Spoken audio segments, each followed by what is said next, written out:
back to our lecture from chapter 5 of circular motion and gravitation.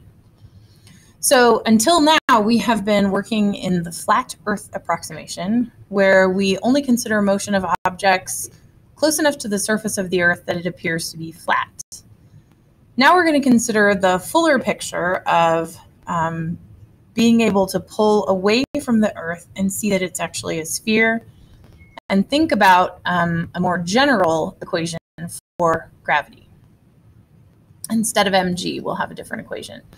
So if the force of gravity is being exerted on objects on Earth, what's the origin of that force? Isaac Newton realized that the force must come from the Earth itself. He further realized that it was this force that must be what keeps the moon in its orbit around the Earth. That idea that the apple hit his head, and he connected the motion of the apple on Earth to the movement of the moon about the Earth. So the gravitational force on you is 1/2 of a third law pair. Newton's third law says for every action there's an equal and opposite reaction force. So the Earth exerts a downward force on you, and you simultaneously exert an upward force on the Earth. When there's a disparity in masses, like you, Earth, is undetectable.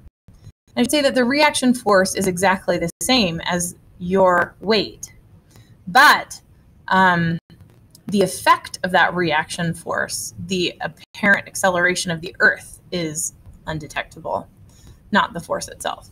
So for bodies that are more equal in mass, the reaction and action are more balanced. The action-reaction forces are always balanced, but the action and reaction effects are more balanced. So if you consider the moon and the Earth. The Earth pulls on the moon due to the force of gravity, and then the moon pulls on the Earth due to the same force of gravity.